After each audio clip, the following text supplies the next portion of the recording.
Bonjour, bonjour, ici Véronique Hubert, votre formatrice et conseillère en entreprise agricole, spécialisée dans l'animal de compagnie et en particulier le chien et le chat.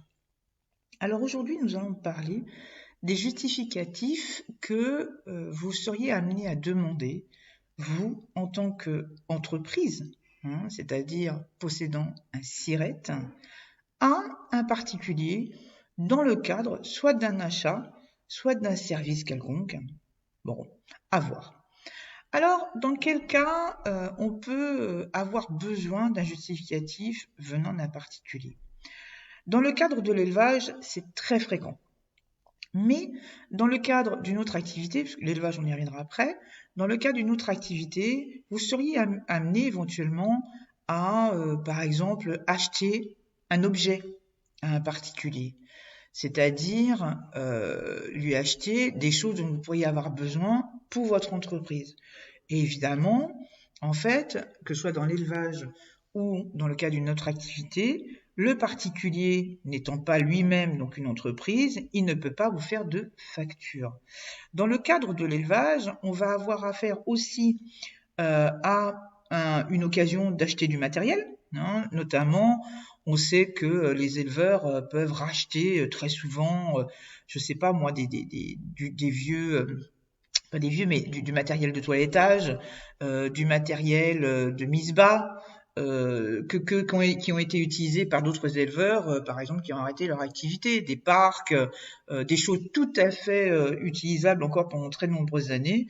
Et plutôt que de les jeter, le particulier, parce qu'il aura été dérogataire pendant X années et qu'il aura stocké ce matériel, préférera les revendre, que ça puisse être utile à quelqu'un.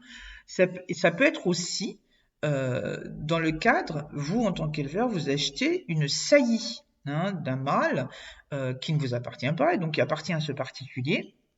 Et dans le cadre de cette saillie, eh bien, vous ne pouvez pas non plus, là aussi, réclamer une facture à ce particulier. Et donc, quoi faire?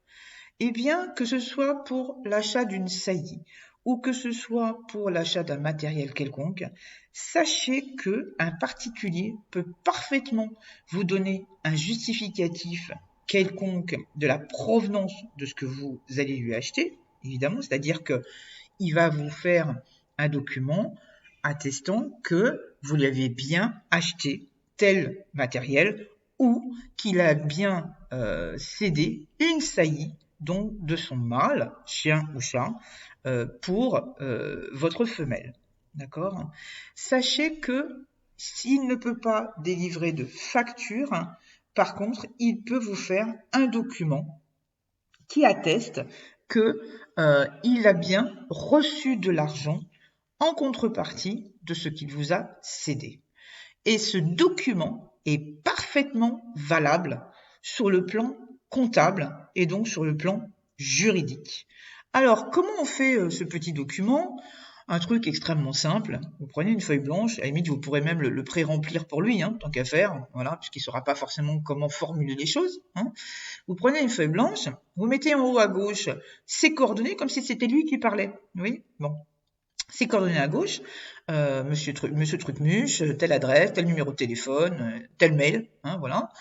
À droite, vous mettez tel endroit, tel jour, et ensuite vous commencez comme ça. Je sous-signé, Monsieur Trucmuche déclare avoir cédé une saillie, par exemple, de mon mâle X, immatriculé surtout, n'oubliez surtout pas le numéro de puce, c'est très, très important, immatriculé Y, avec éventuellement le nom du chien ou du chat en question, à Madame Tartampion, pour sa femelle avec le numéro de puce en question, et surtout pour la somme de temps. Voilà, et vous mettez en bas, certifié exact, le document doit être signé par les deux parties, et surtout, un exemplaire pour vous en tant qu'entreprise, et un exemplaire pour le particulier, pour lui, comme justificatif éventuel. Bon.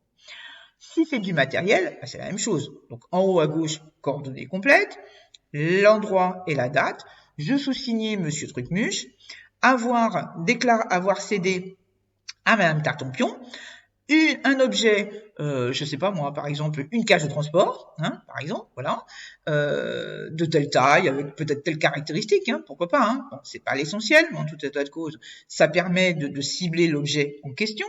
Donc une cage de transport, voilà, avec machin, bon, toutes les caractéristiques possibles, pour tel prix à Madame Trucmuche. D'accord? Voilà. Ou à Madame Trucmuche avant, ou à Madame Tartampion avant. Donc avec l'objet en question, et surtout pour la somme de temps. Bon. Pareil, certifié exact, signé des deux parties. Bon. N'oubliez surtout pas de mentionner la somme, hein, on l'a bien dit. N'oubliez pas aussi qu'un particulier n'étant pas une entreprise, il ne peut pas être soumis à la TVA, d'accord? Donc ça veut dire que si vous-même êtes soumis à la TVA, vous prenez bien conscience que en prenant ce justificatif, vous ne pourrez pas déduire de TVA sur cet objet ou sur cette saillie. Ok? Bon. Ensuite, sachez que vous pouvez parfaitement régler le particulier en espèces si le désir, en ne dépassant pas les 1 000 euros. Ça, c'est valable pour les particuliers comme pour les professionnels. Hein, ça, c'est pas un souci. Mais en tout état de cause, certains, enfin, même peut-être beaucoup de particuliers vont vous dire, bah oui, mais moi, je veux pas le déclarer, comprenez, je veux pas vous faire de papier. Vous le rassurez tout de suite en lui disant que si vous réclamez ce document, c'est pour vous, pour votre comptabilité, c'est pas pour donner au fisc, d'accord? Et qu'à la limite, que lui, il ne déclare pas ce qu'il va vous vendre, mais peu importe, c'est pas votre problème, d'accord? Que lui, il déclare ou pas, ce n'est vraiment pas votre souci. Vous, à votre niveau, il faut bien lui faire comprendre que vous avez besoin de cette justificatif pour pouvoir déduire les frais en question de votre comptabilité. Après, peu importe ce qu'il fait, qu'il soit payé en espèces, si ça l'arrange, aucun problème, d'accord? Mais surtout, le justificatif, il faut bien lui faire comprendre que c'est pour vous. Après, qu'il le déclare ou pas, peu importe, il faut à la limite lui faire comprendre que c'est pas parce que vous allez déclarer à votre comptabilité qu'il va avoir un contrôle fiscal derrière. Hein, heureusement d'ailleurs, parce que sinon, je crois que on aurait quelques problèmes. Voilà. Donc ça, c'est très important à connaître. N'oubliez pas, et surtout dans le cadre d'une saillie, puisque les saillies quand même peuvent coûter cher. Hein, on est sur 500, 800, 1000, 2000 euros même, hein, à la limite, pour des races assez rares, etc.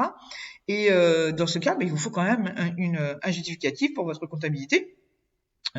Ne serait-ce que, même si vous êtes au micro, n'oubliez pas que du fait que vous vendez des animaux, vous êtes soumis à l'obligation d'avoir un livre d'achat. Et donc, ce serait bien, surtout que sur des frais quand même assez importants comme ça, d'avoir un justificatif en cas de contrôle fiscal. Sachez à plus forte raison que c'est extrêmement important si vous êtes au réel, hein, au régime réel, simplifié ou pas, mais c'est souvent simplifié dans le cadre d'une petite entreprise agricole, vous devez avoir le justificatif de tout ce que vous dépensez. Et évidemment, un justificatif comme ça peut être très important pour vous puisque ça vous permet de rentrer les frais de cette saillie, hein, puisqu'on parle d'une saillie, dans votre comptabilité et donc de la justifier, hein, soit dans votre compta, soit auprès de votre expert comptable si vous en prenez un. Donc voilà, hein, donc très très très important. Les justificatifs auprès d'un particulier sont possibles et surtout à réclamer dans toutes circonstances pour votre comptabilité, qu'elle soit au réel ou au micro, parce que finalement, eh bien, ça vous sert pour vous, hein, pour justifier vos frais à n'importe quel niveau, hein, que ce soit sur le plan comptable, sur le plan des impôts, peu importe. Mais en tout état de cause, sachez que c'est possible, alors pensez-y. Voilà. Bon, eh ben, j'espère que ces petites infos vous ont été utiles. Je vous souhaite une excellente journée et je vous dis à très bientôt.